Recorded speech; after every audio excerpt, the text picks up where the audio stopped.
Good morning, good afternoon, good evening, as I said before. My name is Jitka Hromek-Vejtla. Welcome to our event focusing on the topic of brutality against the vulnerable, lessons for today from Gandhi and King, organized by the umbrella of GAIN activities. GAIN is a new program of Initiatives of Change USA, and it stands for Global Alumni Initiative Network. It's a network of more than 1,000 alumni from 109 countries. Our goal is to build a global social movement rooted in the active recognitions of our common humanity and capacity for transformation. We offer a space for our alumni to share ideas and connect with each other.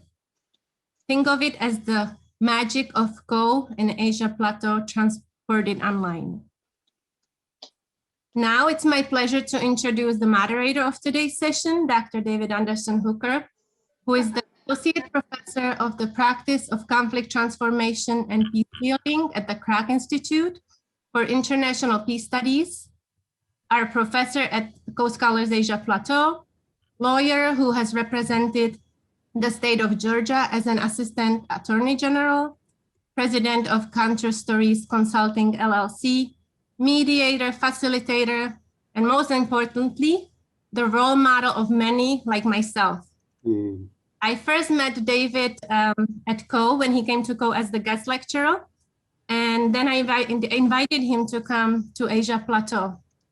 And his response was positive, but he said he will only participate if he can come for the whole program, for him to witness the flourishing of all the scholars. So here, welcome to our event, and the floor is yours, David. Thank you, Jitka. Good morning, good afternoon, good evening to all of the faces out there that we see. I'm really excited for this conversation today.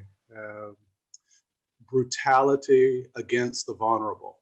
In her monograph entitled Performativity, Precarity, and Sexual Politics, Judith Butler states that precarity describes a few different conditions that pertain to living beings. Anything living can be expunged at will or by accident, and its persistence is in no sense guaranteed. Butler goes on to say that precarity designates that politically induced condition in which certain populations suffer from failing social and economic networks of support and become differentially exposed to injury, violence, and death. Such populations are at heightened risk of disease, poverty, starvation, displacement, and of exposure to violence without protection. Butler later says precarity also characterizes that politically induced condition of maximized vulnerability and exposure for populations exposed both to our and to other forms of aggression that are not enacted by states and against which states do not offer adequate protection. In 2013, in the United States, there was not adequate protection for Trayvon Martin. That's where Black Lives Matter first emerged.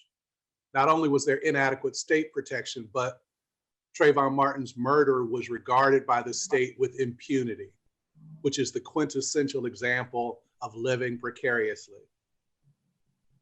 Heather Heyer was killed in Charlottesville for protesting against white supremacy. And as recently as 2020, Ahmaud Arbery was killed in Southwest Georgia due to a lack of adequate protection by the state.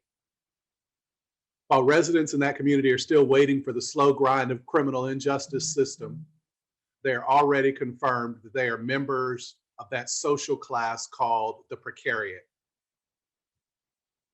The original impetus for Black Lives Matter was a response to state-sanctioned violence against Black and brown bodies. We say state-sanctioned, not just state actors, because of people like George Zimmerman, whose violence against Trayvon Martin was greeted with impunity. But Black Lives Matter continues to evolve through local organizing against what are called syndemic conditions. Syndemic, a definition for syndemic would be a set of linked health problems involving two or more afflictions interacting synergetically and contributing to excess burden of disease in a population. What it means, syndemics occur when multiple conditions cluster around a particular person, place, or time. For example, the original conditions that were being described for syndemics were looking at the combination of substance abuse, violence, and age, the three conditions disproportionately afflicting people living in poverty in US urban areas. And it's important to recognize that to prevent syndemic, one must prevent or control not only each affliction itself, but also the forces that tie those afflictions together. And so today, as we consider brutality or violence against the most vulnerable, brutality against the most vulnerable, among the forces, at least in the United States, that tie those conditions together are concerns for anti-Black racism and white supremacy. So police brutality and state-sanctioned violence seem to be endemic. This is a unifying concern. Mass incarceration is a unifying concern. And now these are layered on top of a global COVID pandemic and a global economic downturn. COVID and the ensuing housing crisis and the disproportionate impact of the disease and lack of access to healthcare and health supporting conditions are all animating much of the current Black Lives Matter activity. Other endemically discriminatory conditions may manifest differently at the local level. And so BLM organizers engage in movement work around those issues. And the leaders form a sort of informal learning community to consider the varying manifestations of dehumanization and other strategies and responses. And while I'm sure it is affirming and gratifying that so many families and businesses are displaying Black Lives Matter signs, BLM recognizes that cultural and structural nature of the causes of precarity. And so they've also advanced a legislative agenda. There were great wins for the movement when Cori Bush, one of the very active movement folks from Ferguson, got elected to Congress from Missouri 1st District. And other BLM-friendly advocates, including my fellow Morehouse College alum, Reverend Raphael Warnock, have been elected and sent. And another clear indication of the increasing relevance of this movement is that President Biden has already drawn on the proposed BREATHE Act, which was articulated by Black Lives Matter and the Movement for Black Lives in his executive actions calling for racial equity. One of the revered peace scholars, Johann Galtung, is often credited with popularizing an idea in scholarly circles that, in fact, Dr. Martin Luther King Jr. had talked about almost a decade before when preaching in Southern Black churches, the idea of distinguishing between direct violence, structural violence, and cultural violence. This was something that King articulated very well in his letter from a Birmingham jail. It's the underlying cultural narratives that make the direct violence, the brutality against the vulnerable, acceptable, and in some cases, even unremarkable.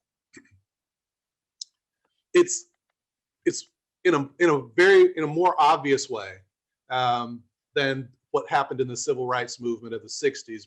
Black Lives Matter is now a leaderful movement. That means that there are many leaders emerging and organizing in local context. And in this way, it challenges the dominant narratives of potential messiahs and martyrs. But BLM is actually most disruptive because it offers a counter narrative to the dominant societal and cultural narratives. And following the bell hooks centers margin theory, what BLM has done that earlier civil rights movements did not do is to go to the margins and make the margins the center. And so they center the lives of women, of queer folks, of trans folks. And this disrupts many of the narratives at the heart of multiplying and geometrically impressive, impactful oppressions. If you travel to the furthest edges of the margins of this society, at least in the United States, among the people you will find overrepresented there, those are the ones who are most susceptible to violence and brutality: BIPOC, queer, trans folks. And the margins exist not just in the United States, but in Nigeria and India and so many other places around the world. It's the brutality against these populations that we want to lift up and ask, which are the teachings of Dr. King, the insights of the Mahatma that speak most clearly to those conditions? And so to join us in this conversation, I'm very excited that Ify Malo, who is a Caux scholar, alum, a Nigerian lawyer who a few years ago won the Eisenhower Fellowship. She's also a Desmond Tutu Fellow, Africa Leadership Fellow. I mean, everybody who can get her in their fellowship program wants to get her in the fellowship program. She's a former country director of Power for All, and she is currently co-founder and chief executive officer of Clean Hub Tech and Energy Innovation Center in Abuja, Nigeria. We are so excited to hear from Ify.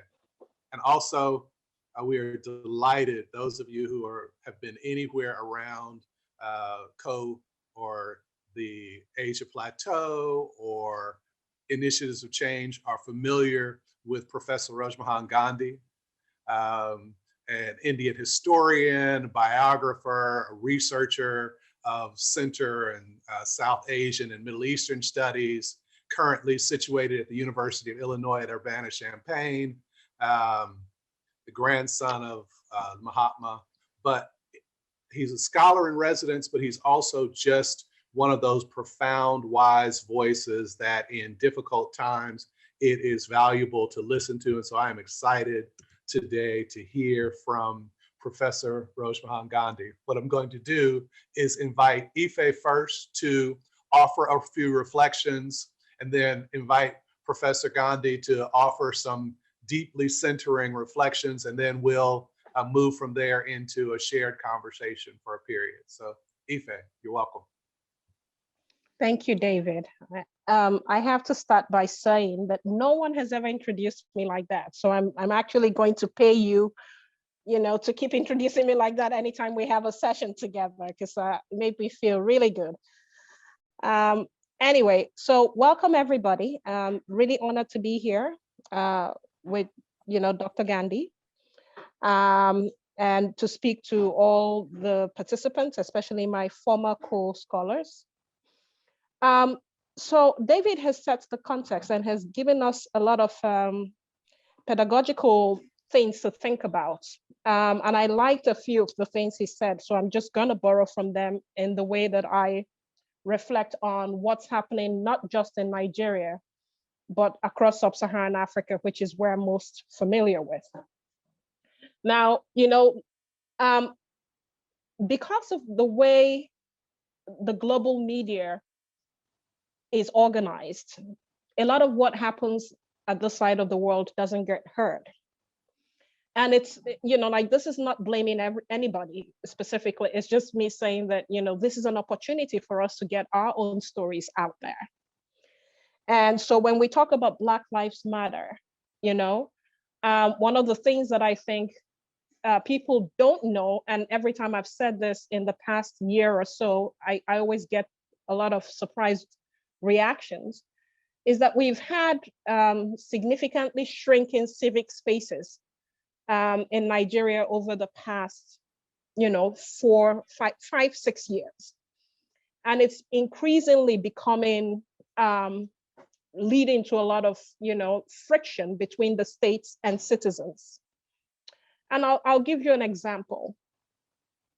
Sometime in late September and early October last year, the Nigerian youths who have been at the, brutal end, or rather been at the end of police brutality for a long time. So you think about youths who are expressing themselves. Nigeria has a very budding tech ecosystem.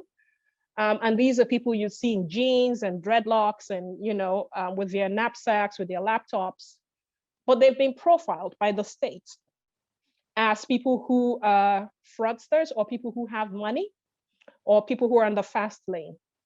And you just have to have a certain look to fall into that, category. And so during the COVID-19, we had a long lockdown period in Nigeria where people were asked to stay home without any sort of, I see that it's happening in the US too. There are all this survival talks about survival checks. We didn't even have any of that. You guys got a first check at least, but there was nothing to help people who live from hand to mouth and who survive on less than $2 a day, being asked to stay at home for 3 months, in some states, 5 months. And so what you had is that the level of hunger, far outpaced the fear of COVID. And when the lockdown was eased, what we then had was, there was this simmering frustration that I think the government did not hear or did not feel, that now boiled over because there were a few young men who were trying to go about their business. And then, of course, the police yanked them out of their Uber and started to beat them. And I think this video went viral. And there was this very organic movement that started in September where people just thought, enough. And it was such an interesting movement for the reason that it was the first time the young people in this country were coming together to just take over the streets, take over city centers. They were being shot at, they were being tear gassed, live ammunition was being shot at them, and they refused to budge. A lot of the organizing happened through social media. And they literally set up their own state within a state. In other words, they were providing security for themselves, for those who were on the streets marching. They were providing ambulances, and medical personnel were signing up to treat those who might have been injured during the protest. People were donating food. I mean, there was a whole category of people who decided that they were going to get food to the protesters every day. When that happened, and it went after a week, I mean, protests usually don't last in Nigeria, at least for more than 5 days. But this went on for a week. Then the mothers came out. The mothers were like, if our sons or daughters are on the streets, then we need to go back them up. And what are they asking for? They're saying, end police brutality because we've had enough. Stop killing us. There's nothing, we've done nothing. And so mothers came on the streets. And the thing just it kind of blew out of proportion because it was almost like it was a couple of state after state after state.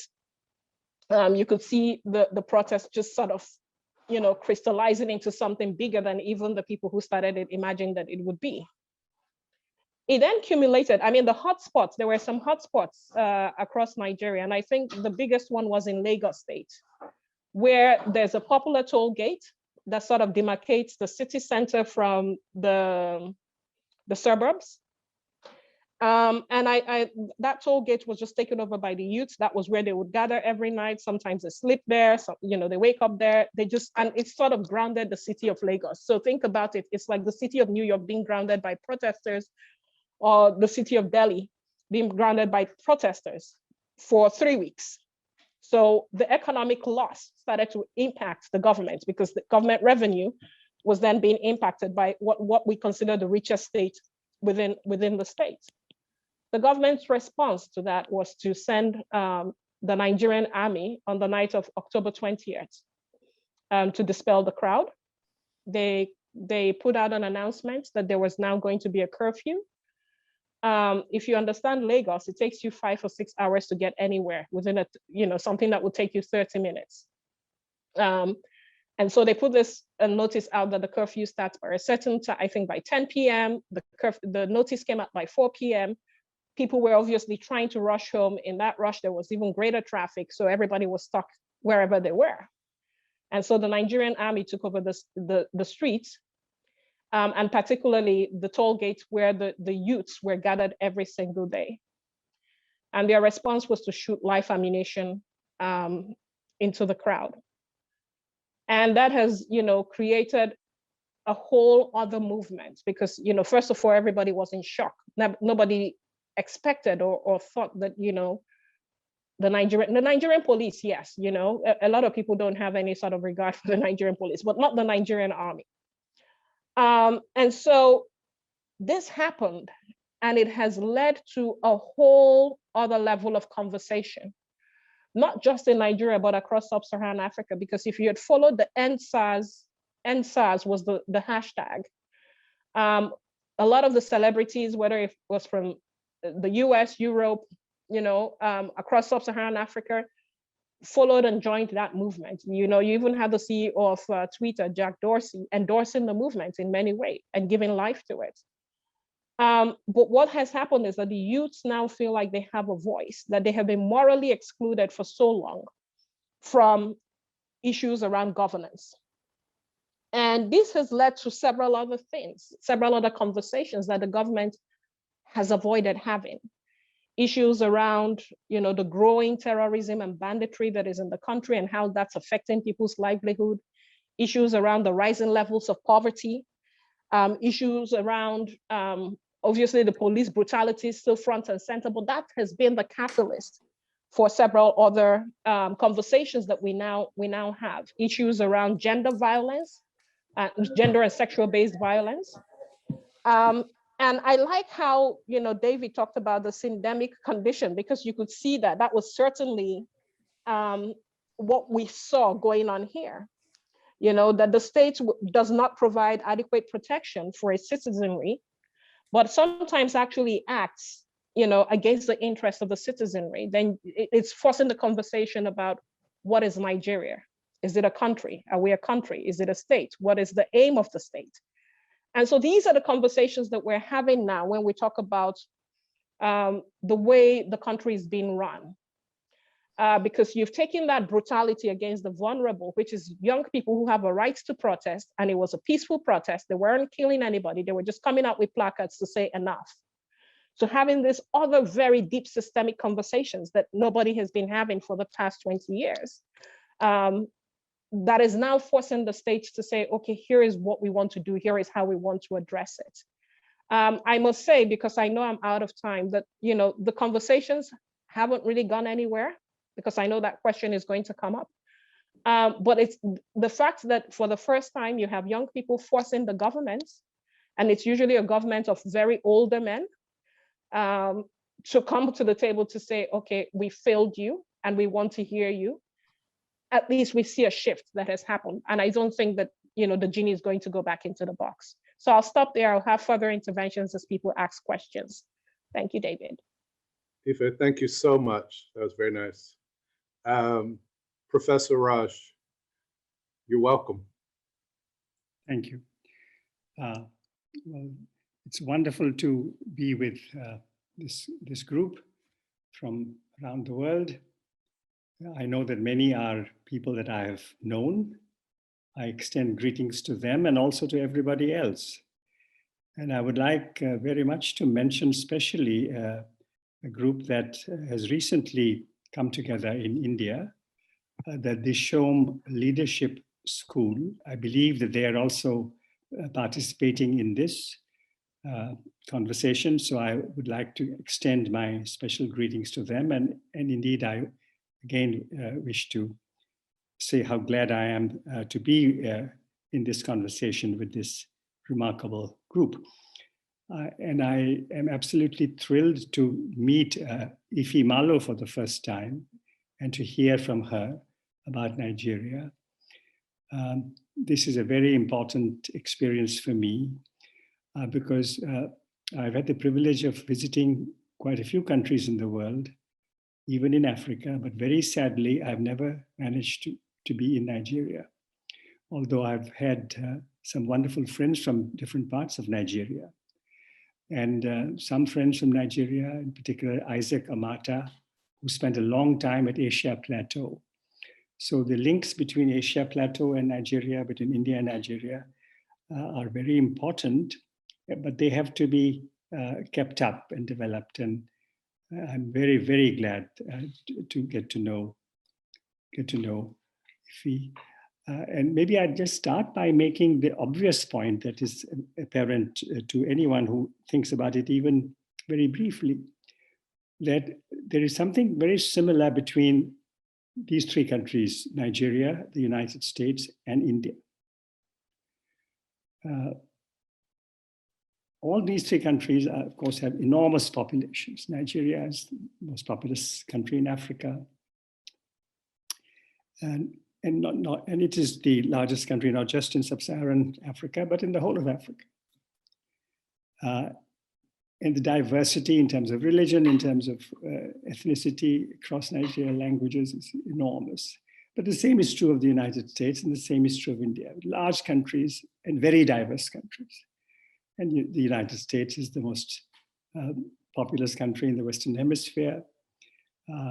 India is the most populous country in South Asia, not in the whole of Asia, but certainly in South Asia. India is the largest country, and India is also tremendously diverse. So I want us to remember that maybe there are some things that Nigerians and Indians and Americans might learn from one another, do together. The second point I want to make is another obvious one about current world trends or currents or waves, if you like. There is this well-known trend in recent many years of ethno-nationalism, as it's been called. The notion that a country belongs not to everybody in it, but to the most dominant group in it. That America belongs to the whites, and India belongs to the Hindus or the high caste Hindus. And I don't know about Nigeria, how it is stated, but there are these obvious notions that a dominant group in a country is the real owner of the country, and that the notion of equality is now kind of sidelined. Not always formally, in some cases even formally, but certainly in fact, in practice, if not yet in law or not yet in a new constitution. So, but as we all know, in the last few months, following the defeat of Donald Trump in the United States, the concept of democracy, the concept of liberty, equality, fraternity has received a boost worldwide. The whole world heaved a sigh of relief when it was found that all the groups, different groups, the African Americans, the Latinos, democracy in India, those who believe in equality among the whites, and that's a significant number in the United States, the whites who believe in liberty, equality, fraternity. All of them came together, and Trump was defeated. And now some of you around the world who are here may or may not have followed the recent impeachment trial of Donald Trump, but many of you perhaps did follow. And technically, the impeachment motion was defeated. Trump was quote unquote acquitted, but seven Republicans voted to convict him. And this was very significant, and some Republican voices, very in outspoken language, held Trump responsible for those absolutely terrible events that took place on the 6th of January. So this again, as I was saying, that in recent months, the success of all those who believe in democracy and equality in the United States, their success has given hope to the world as a whole. Now, I want to mention about today's India, which I think is something that, just as now what Ify has told very briefly about Nigeria is probably fresh news to many people around the world. That there is this feeling that the state is not always friendly to the citizens, and the feeling that some people, just vulnerable people, vulnerable groups, just cannot expect justice, cannot expect democratic rights, but also what Ify has mentioned about the amazing coming together of young people taking leadership, and in many ways compelling, obliging the state to listen to them is a tremendous and significant development. And there are similar developments happening in other parts of the world too. So I want now to mention But while I'm still on the world as a whole, I do want to mention as an example, and I mentioned this positive example of success of democratic forces in the United States, but I also want to mention some negative examples in the rest of the world. The latest, of course, is from Myanmar. Now, many of us were not very happy with Aung San Suu Kyi, many of the things she did, and especially her attitude to the Rohingya was a very disappointing one, very disappointing one. At the same time, she did represent in some ways the democratic forces of Myanmar. And now in the last several days, the army has taken over, the tanks are in the streets, and there have been tremendous attacks on democratic rights in Myanmar. And so that is also part of the world reality, and there are many things like that in the rest of the world, but I wanted especially to mention the Myanmar situation. But I want now, this, because there is this valuable group that is listening in just now. I want them to be aware of frightening attacks on democratic institutions in India. Now, India is often spoken of as the largest democracy in the world. It has a huge population, and it is in many ways a democracy.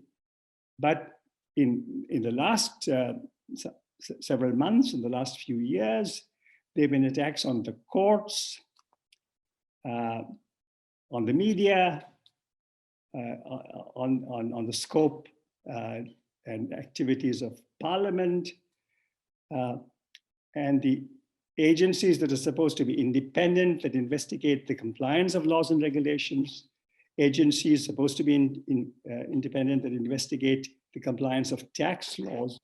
So all these supposedly independent agencies. Now, India doesn't quite have the separation of powers that the United States has complete, but India has had this notion of autonomous, independent institutions that are meant to protect democratic rights. But one by one, these autonomous institutions that have protected democracy in India have been under systematic assault. And I want the world to be aware of this. Now, another important and serious and troubling tendency in India is that sections in the government, supported by sections outside the government, have succeeded in creating some kind of notion of an enemy within. And that enemy within is enough then to justify all kinds of anti-democratic laws and practices. And the notion that the Muslim is the enemy, is a notion that has been successfully sold to a significant section of the Indian population. This is a reality that the world must understand. Yes, sometimes the Christian too is targeted, but not always, and not always openly. And it is at the moment, it is the Muslim that has been identified as the enemy. And then, of course, India has had some very real problems with Pakistan, and people from Pakistan have done some very undesirable and harmful and terrible things in India. And India and Pakistan have had conflicts in the past. But the association of the Muslim in India and the supposedly hostile neighboring nation Pakistan, combining the Indian Muslim and Pakistan, has also facilitated this notion of creating an enemy against which everybody in India must unite, and an enemy which justifies strong attacks on democratic freedoms. And this is a reality. And then there's the creation of a personality cult. And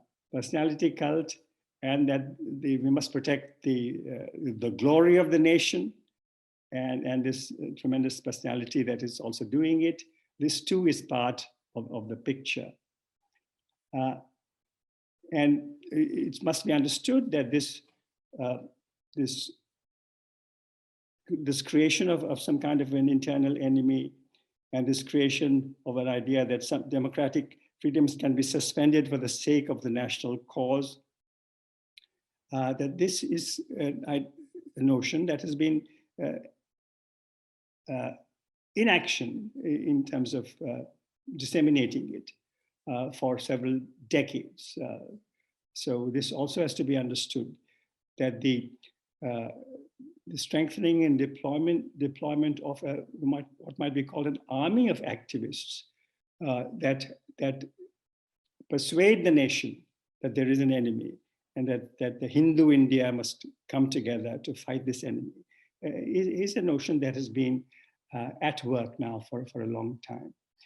So this is something that I want the world to understand. And finally, the aim is that the constitutional goals may need revision. That the picture of the future India you want may need revision. That hitherto, for decades now, India was independent 70 plus years ago. And the notion was that India was a nation of liberty, equality, fraternity. Yes, in practice, none of these things were available in substantial measure. But these were the goals. These were the goals emphasized in the Indian society by the Indian state. But now there is a conscious idea that there will be a new goal. That yes, one group, the rightful group will dominate, and liberty, equality, and fraternity, we may still speak about them, but they are not necessarily important in real life. So that is the picture of today's India, and the phrase syndemic that David, you used and Ify has also used, of course, is so true that there are sections of the population in India. I mentioned that the Muslims have been targeted, but then there are the Dalits, the so-called untouchables, who are a very large percentage of the Indian population. The Adivasis, the indigenous tribes, as they're sometimes called, who are also a significant percentage of the Indian population. And these three groups, the Adivasis, as we call them, or the tribals, as sometimes they're called, the Dalits, as they're called, the former untouchables, and the Muslims, these three groups together are the groups that are susceptible to syndemics, to the combination of all kinds of deprivations and problems, challenges, which is also a reality that has to be understood. Now I just say something about Gandhi and King in this context.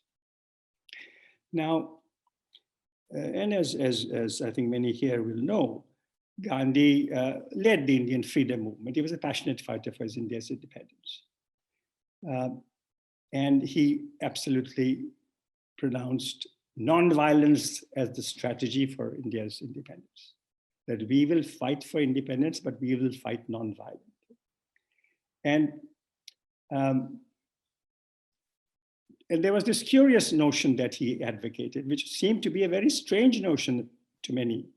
The British were ruling India. The British were not in India in very large numbers, but they were there. They had the army, they had the police, they had the government, and they had the tanks, they had the artillery. So even though they were not an immense number in India, with their limited number and with their powerful force, they were able to control India for a long, long time. So Gandhi said that we will free India, the British will have to leave, British rule will have to leave, but I want the Indians to fight the British, but also love the British.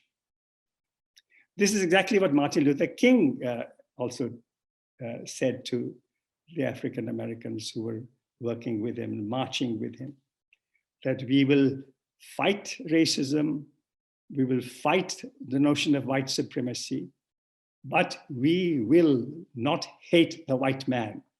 We will love the white man, said Martin Luther King Jr. So this notion of fighting an enemy, but also loving the enemy, was a very difficult notion, but it is worth remembering that Gandhi and King both insisted on this notion of fighting the enemy and yet loving the enemy. So this is something that I want to recall in the simplest and broadest way. Now, and we also know those who have studied the history of these movements in India and in the United States. The movement for India's independence, the movement for equality, freedom for the African Americans in the United States. that there were many phases in the movement when there were difficulties and there was great setbacks to the movement. And at many of these decisive stages in the United States, I'm now speaking of, it was very often the American media, which was run principally by the whites of the United States, and the church, the white church also, at many stages, not as wholeheartedly as they might have, at many stages, they came in solidarity and support of Martin Luther King Jr. and the others who were fighting for equality in the United States. And this was also true in the Indian fight for freedom, that voices in Britain, citizens in the UK, some church spokespersons, workers' unions, they also lent their voice. The women of the UK lent their voice in support of India's independence, and that too was a significant element. But of course, in India, very soon it became clear that the British were not the only problem in India, that in fact a much bigger problem was the lack of unity among the Indians. And there were Hindus and there were Muslims and there were Sikhs and of course there were the so-called high castes and there were the low castes and there were the so-called untouchables. And Indian society was broken up in so many ways, and the unity among the Indians was as important as fighting the British. And so this notion that Gandhi had, and which many others in the Indian freedom movement also subscribed to, we will fight for India's political freedom, but we will also fight for the individual freedom of the individual Indian. That there was no point in just having India politically free of British rule. The Indian citizen, the Indian woman, the Indian man, the untouchable Indian, the tribal Indian, the Muslim Indian, every Indian had to be free individually, and the state should not oppress the individual. This was a passionate element in India's freedom movement. And I want to give just two very simple examples. Now, in the Indian freedom movement, one slogan became very popular, slogan that said, Jai Hind, victory to India. And Hind there stood for all of India. It didn't distinguish between a Muslim or a Hindu or a Sikh or a Christian or an atheist. An Indian. Victory to India was Jai Hind was a popular slogan. And a couple of years before independence, Gandhi was out of prison and others also were out of prison, and there were negotiations towards independence. And this slogan was very strongly being popularized. And at one stage, those who believed in this were not only asking fellow citizens to raise the slogan, but compelling them, shouting, demanding that they shout this slogan. And if they didn't, they were roughed up. So when Gandhi heard of this, he was furious. And he issued a very strong statement that the moment we try to compel any Indian to shout victory to India, that is the end of freedom. And he said that very strongly. And something else that I wanted to mention here. Now, many from outside India have heard the name Rama, sometimes called Rama. Sometimes Ram is spoken of as the Hindu god, which is, in my opinion, incorrect. I think Ram is the name that many Hindus use for the Almighty, for God, for a loving God, a powerful God. And other names also Hindus use for the Almighty. Krishna is one, Shiva is another. But Rama or Ram is a very popular, much loved Hindu name for God.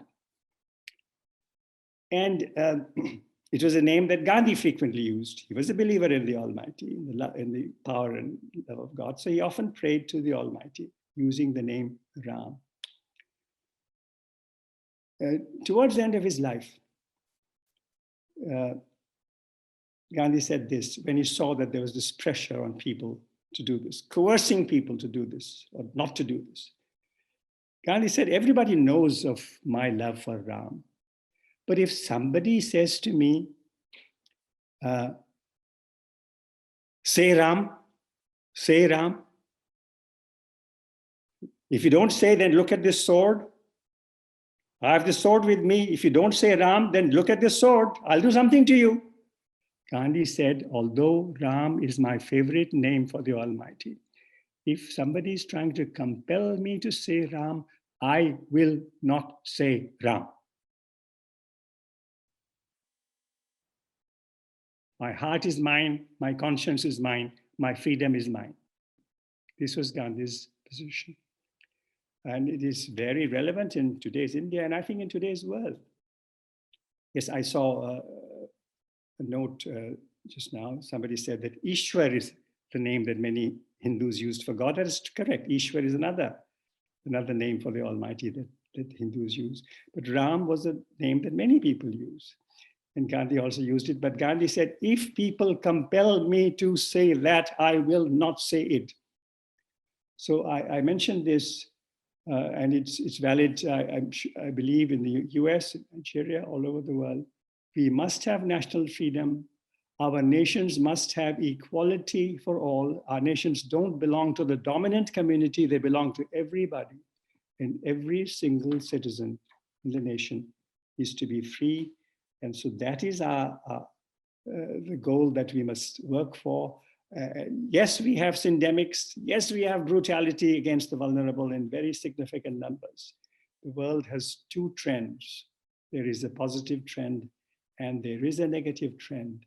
And those of us who are in conversation at this moment will play our part in making sure that sooner rather than later, the positive trend will win out.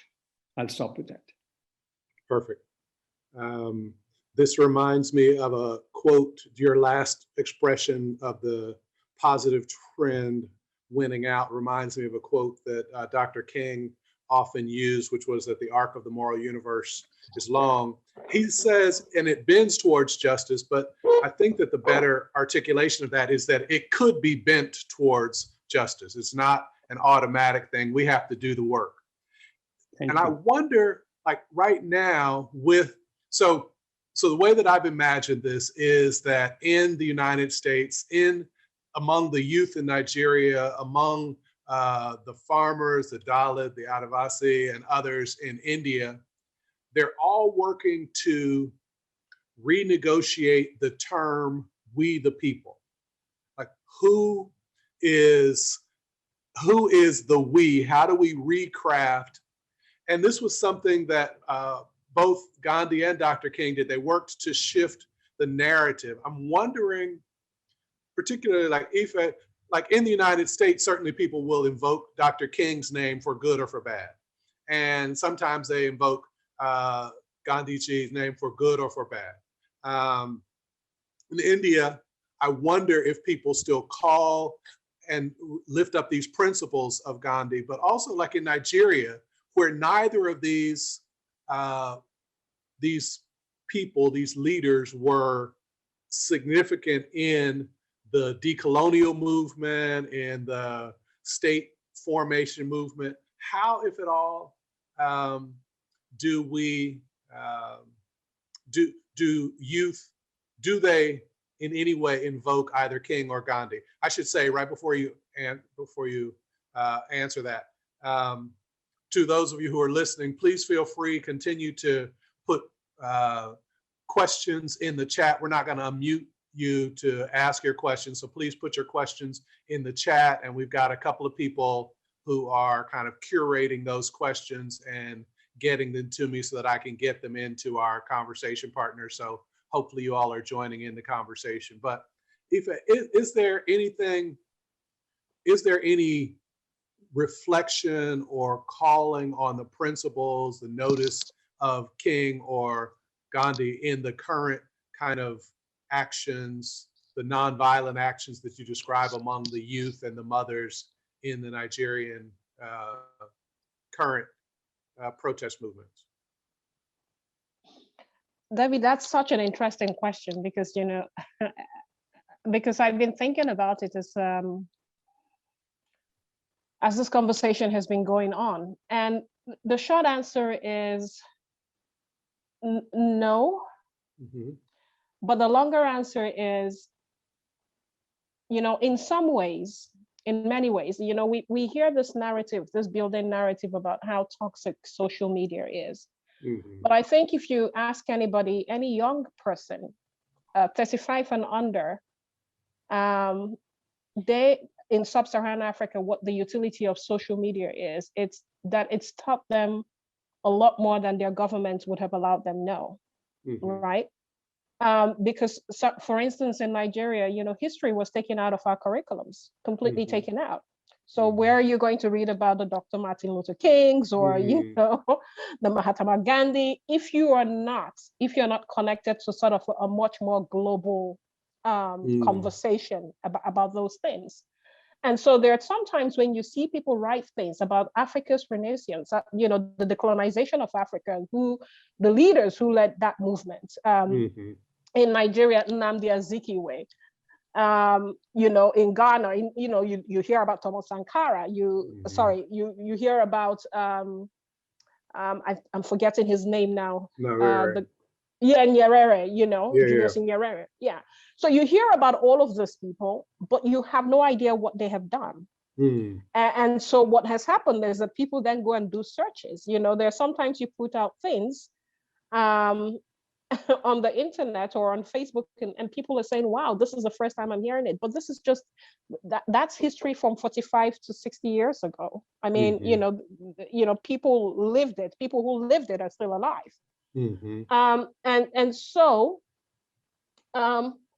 what we're having to do now, what I think is going on now, is we're beginning to see people take advantage of what global social media can offer to learn more about their history, right? And using that history to then inform where they think they want the country to go to, who we, the citizens, should be. There's a website on Facebook called Nigerian Nostalgia 1960 to 1980, which is tracking how the country has evolved from 1960 to 1980 and then 1980 to the 2000. And all the pictures, there are lots of historical pictures of what the country looked like at the time. And on that website, you just sort of see where we have regressed as a country, because some people post locations from the 60s or 70s or 80s, and then they post locations from today. And it's like night and day. It's like, how are we as a country regressing? And people then begins to inform conversations. But it was impressive listening to Dr. Gandhi speaking, because a lot of what he also said about India applies to Nigeria, right? You have a multi-ethnic society. We're supposed to be multi-religious, but then you have some dominant ethnicities and religion. And you see them constantly in battle with each other. First of all, in battle with minor ethnicities. And then, now in battle with themselves. And you hear a lot of predictions about how bad things have gotten, that the country is now calling for a separation amongst the three most dominant groups. Everybody wants to go their way. But this is a country that had so much promise, 30, 40 years ago. So there is that search for a Dr. King kind of uniter and a Dr. Gandhi kind of uniter that can actually show us the pathway. We just don't have it now. And I think it's conversations like this that is going to help us drive what that movement should look like. Because the youths are sort of grappling with ideas and grappling for information. And it's how much we push that information out, which is why forums like this with the CSP and GAY are so important. Because then you can then take this conversation down 2 levels, down 5 levels, and have much more meaningful conversation in communities where there's a lot of conflict and tension and mistrust. Yeah. So Professor Raj, I'm wondering, so one thing I just noticed in the quote in the chat, one person noticed that the connections or the similarities between what's happening in the US and Nigeria and India is also happening in Brazil. And notice that a large part of the Brazilian population is in fact, has its ancestral roots among the Igbo in Nigeria and others in West Africa. And so there's this continuing push as another linkages, and as another person in the chat commented, that all of this seems to be about constructing a platform for full humanity, where everyone has the opportunity for full humanity, and using state violence to push against the full humanity of many, the Adivasi, the Dalit, the African, the smaller ethnic groups in Nigeria, in the US. So, but Professor Gandhi, I'm looking at the protests in India, the farmers now, who have shut down, have set up camp to shut down Delhi and other places in response to legislation that's going to clearly negatively impact them economically, culturally, and so forth. I wonder if what they're doing would be characterized in any way by that form of the satyagraha, the holding to the truth, which I think is a slightly better understanding of Gandhi's work than the English translation of nonviolence. And I'm wondering if you'd say just a moment about satyagraha, and then I wonder whether the farmers and those who are protesting are drawing on that or other traditions as part of how they are articulating what they're up to. Yes, this notion of satyagraha, which is, I am sure to the scholars, the Caux scholars and the others are probably well known, the notion of clinging to the truth, not yielding, but it also carries the notion of non-violence, of direct action, but also non-violent action, of persistent resistance, and yet non-violent resistance. Hate not, fear not, both go together. So as far as the farmers' protest in India that has gone on for several months now, in bitter cold, India has its hot season, but it also, in northern India particularly, can be very cold too in wintertime. And in the open air, thousands and thousands and thousands of farmers, including their women folk, have been demonstrating, protesting very peacefully, absolutely peacefully. And I think, if I heard you right, you said that they were trying to, you might say, close Delhi down, New Delhi down. That wasn't the aim. It was not the aim. The aim was not to paralyze life in New Delhi at all. They have been prevented from entering Delhi. So they have been at the borders of the capital, various portions of this border, and been demonstrating peacefully. And when Ify mentioned these protests where people came and prepared food for those who were protesting, looked after them, women and others came, exactly the same thing has been happening with these protests of the farmers in the Delhi area. So I would say that these protests have contained very large and significant elements of satyagraha. They don't always use that word, although sometimes they do. But by remaining totally peaceful, and also by making sure that the farmers are from different parts of India and of different religions also and different castes, that also is some kind of continuation of the satyagraha movements of the freedom movement. But I think it's important, David and Ify and everybody else, for me to point out that we don't have to reproduce what King did or what Gandhi did. Times do change, and we have to find appropriate words, appropriate methods, appropriate actions for new situations, without, of course, giving up on fundamental principles like not hating and not being afraid and not using violence. But I would say that one point worth mentioning is this. From recent United States, since I'm in the US, I've been following the US story very closely. in the recent impeachment debate, one of the most striking things to me was these 9 lawyer representatives from the lower house who argued for convicting the former president. Mm-hmm. These 9, the diversity of these 9, they came from 6 different states and 1 US territory. Mm-hmm. Obviously came from different religious denominations. They were certainly from different races. Mm-hmm. And 3 of the 9 were women. I think there is a great deal for Nigeria, Brazil, India, and the whole world to learn from the solidarity beyond race, solidarity irrespective of religion, solidarity irrespective of class, irrespective of region. When people of different backgrounds come together and fight for democratic rights, that is the tough job. Mm-hmm. And I think this is where I myself was quite inspired by the way in which this team of 9 worked together. And these 2 African Americans among them. One was parents recently moved from Africa, from East Africa to the United States. He's, I think, from Colorado. And then this lady from the Virgin Islands. I mean, this solidarity among people of diverse backgrounds is what those of us who want to protect democracy in the world must promote.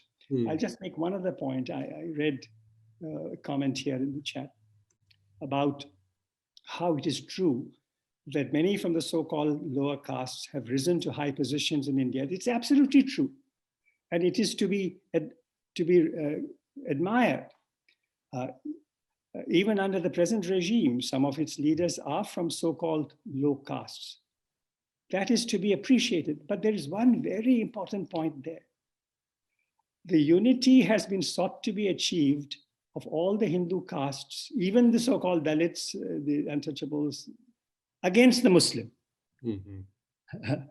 So it is the solidarity against somebody else is relatively easy to organize.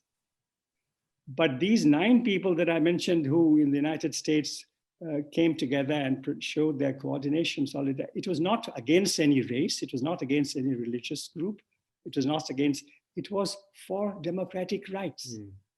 So anyway, I think I'll stop with that for the moment. So each of you, both of you, talked about responses to nonviolent protests, some of the government responses to nonviolent protest, which were in many ways quite brutal, militarized and so forth, which reminds me how Dr. King particularly spoke about these 3 converging evils of racism, capitalism, and militarism. And it also reminds me that one of the great breaks in the civil rights movement was when Dr. King became an anti-war activist. And it seems like a similar pattern is trending now between those who are committed to abolition and defunding the police and abolitionary, kind of complete reordering, demilitarizing our internal borders. And so I wonder how you think about the importance of demilitarization as an aspect of the overall work and whether it's necessary to create spaces, safe spaces for dialogue and conversation, or whether that the kind of dialogue that's necessary for solidarity can happen inside of a militarized context. Is this to me, David? It's to both of you. It's to both of you. I think both of you have a. Okay. Yeah. So I would say that militarism is a very bad doctrine, and coerciveness, coercion is a horrible idea. But I will not go so far as to say that the police should be removed. Absolutely not. In my personal opinion, that you have to have the police. And yes, police practices have to be radically transformed. And the spirit of coercion, spirit of contempt for some people, that has to be eradicated. Mm-hmm. But I cannot accept that that democracy and equality can only be achieved by abolishing the police force. With very great respect and appreciation for those who are fighting against police brutality, I would say that that is not quite where we should go. And we should enlist the better elements in the police to make sure that methods are really changed and that respect is given to every individual. But I think to say that the police should be eliminated from the scene, I think is not at all a wise or a realistic proposal. Even if Gandhi and King were to say that, and they wouldn't. Gandhi was in independent India for some time. He didn't ask for the army or the police to be abolished. He did not say that. Nor did, yes, Martin Luther King opposed the Vietnam War.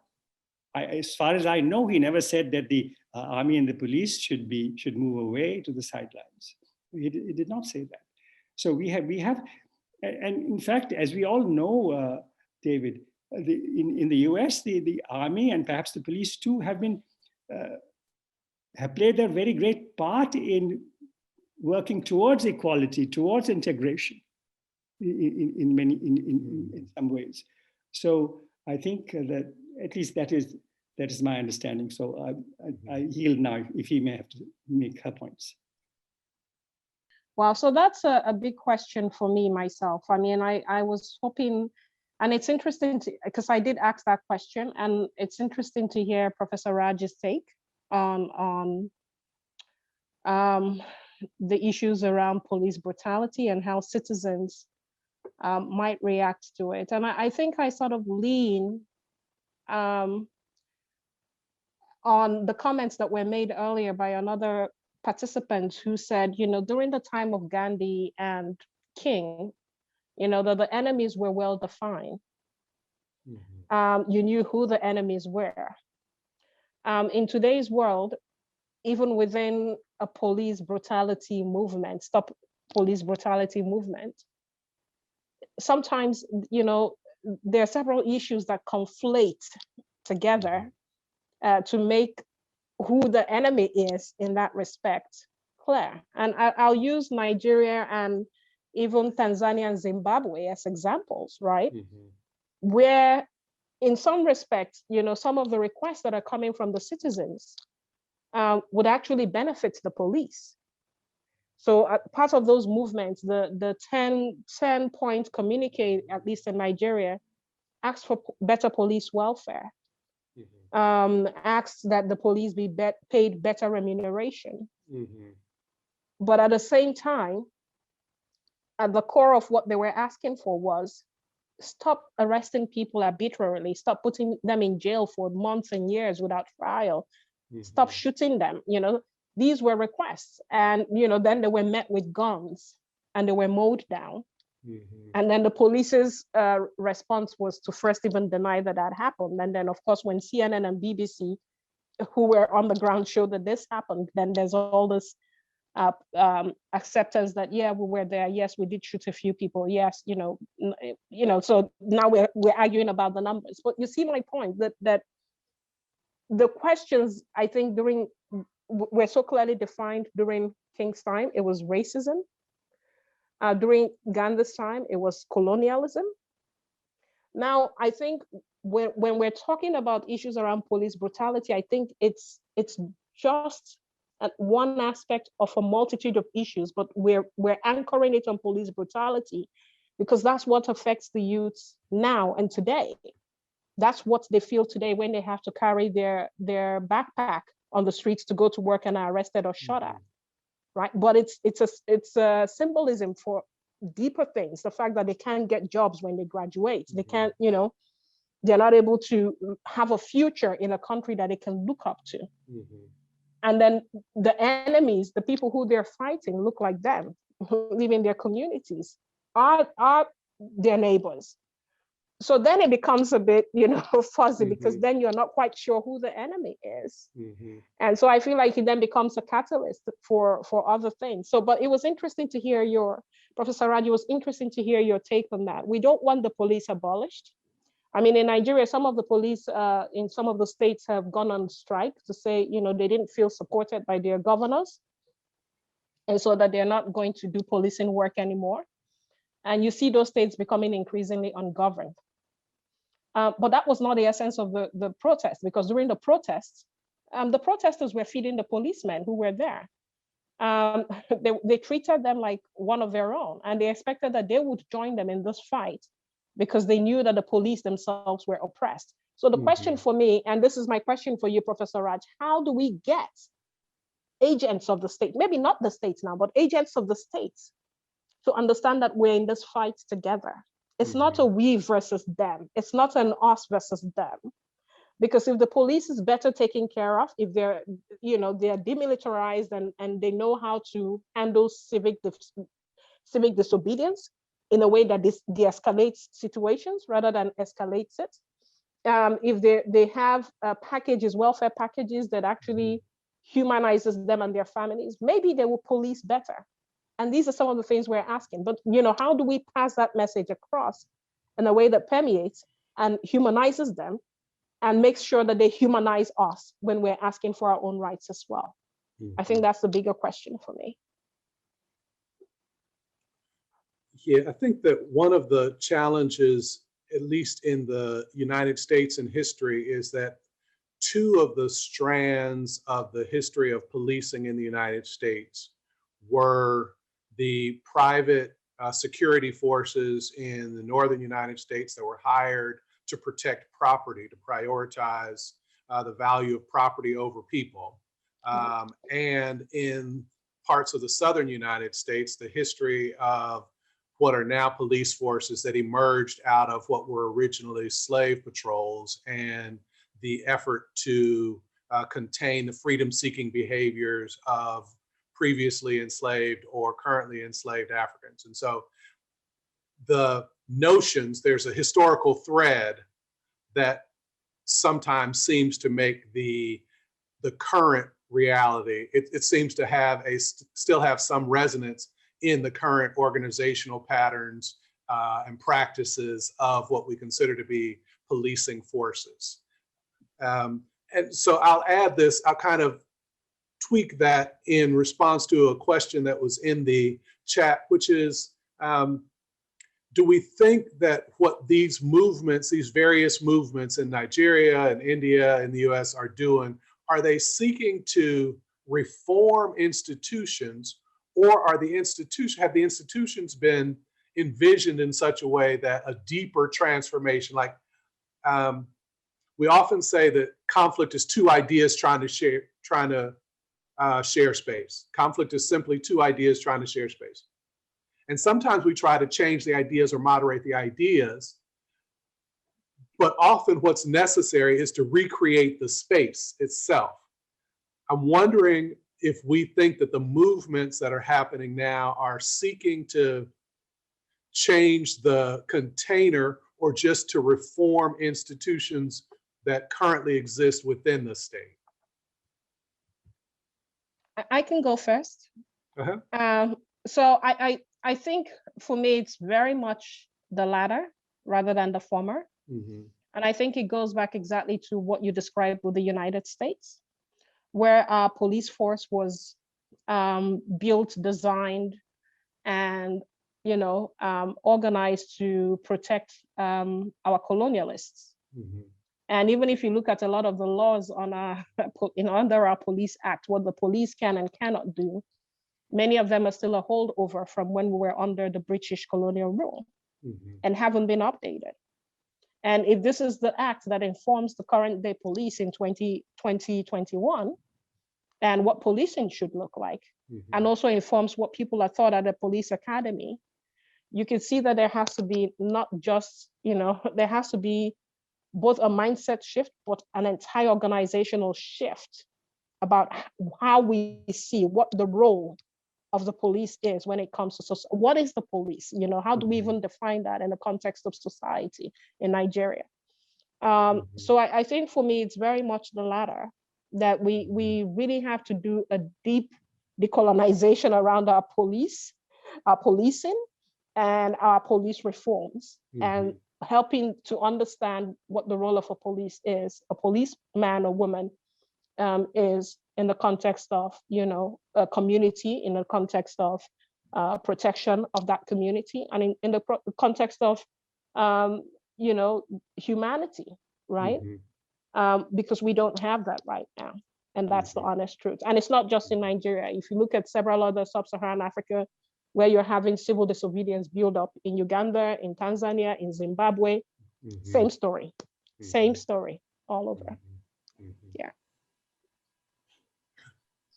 So these are very, very important questions, and not easy ones either. I would merely make 2 or 3 brief points. One, that just as Ify mentioned, that the protesters were also assisting the police, feeding the police. This has also been true in the farmers' protests around him. The police have been very courteously, warmly treated as individuals, and indeed fed and nourished as one aspect of it. The other is that a great difference is made, a broader point, if there are voices, respected voices in a nation that challenge brutality, that challenge coercion, that challenge hatred. During Gandhi's time in India, he and for many decades after him, the leaders of India, with all their imperfections, they very strongly denounced any hatred, any brutality, any coerciveness, any idea of entrenching inequality, any notion that some people, the Dalits or the Adivasis or the Muslims, were somehow second-class citizens. That was very strongly and publicly denounced. But in recent years in India, that kind of clear statement has not been made for some years. So there is atrocity sometimes by agencies of the state. There is terrible violence by mobs, as has also happened. What happened on January 6th?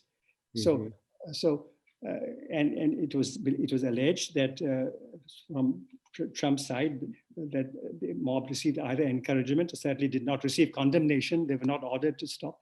So similar things are happening in India, where coercion and against the weak takes place. And so when strong voices from the government don't speak the truth, or strong voices that are respected by the whole nation don't speak the truth, that makes a very big difference.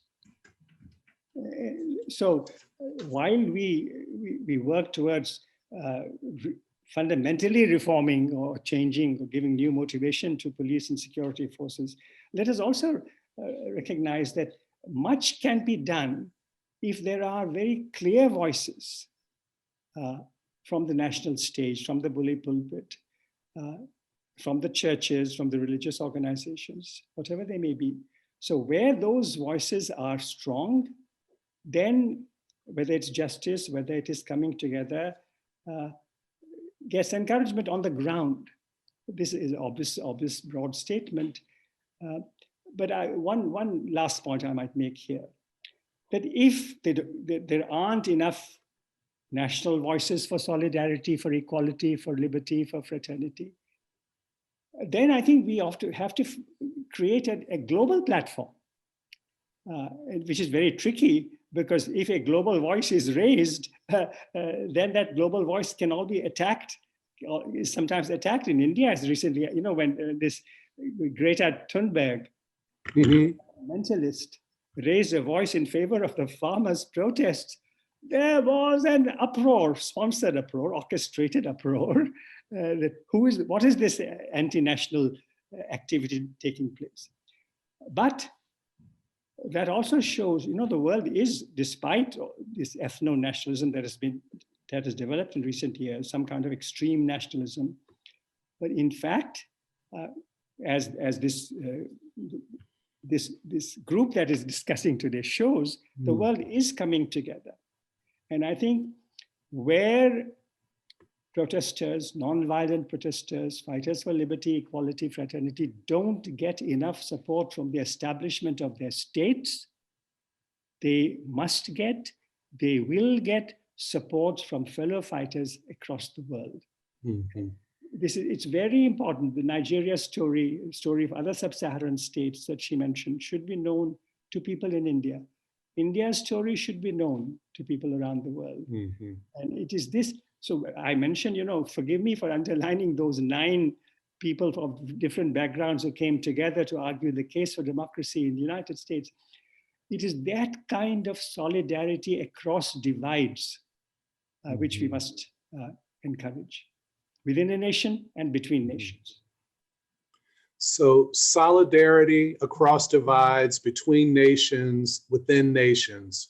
Ife, the notion of increasing the space for the civil sphere and the space for civics, the commitment to speaking the truth, a commitment to no secondary citizen, undoing hatred. While we argue for freedom, we reject hatred, we reject fear, we embrace equity as a fundamental value. We notice that people are integrally interconnected, and that all lives have to be created, or society has to be created in ways that give all lives the opportunity for full flourishing. And when this isn't done at the space of the state, we seek both internal grassroots, but also global platforms in which we can continue to raise these points. And that's the reason that we have this GAIN network. That's the reason that we have these kinds of conversations, so that we can know more about the connection between Nigeria and India and the United States and Brazil and so many other places where these same issues matter. We can become a global learning community. And so it's hard to imagine that our time is completely exhausted. But I want to thank Ify Malo for being here. I want to thank Professor Rajmohan Gandhi for the conversation. I want to thank all of you who have tuned in, and I want to bring Rohit Balecha in to talk just a moment about the website that's being created for initiatives of change and gain. Thank you so much, everyone, for participating. Thank you, Professor Rajmohan Gandhi. Thank you, David. Thank you, Ify. It's a pleasure. We are looking forward to bringing you more conversations like this in the future.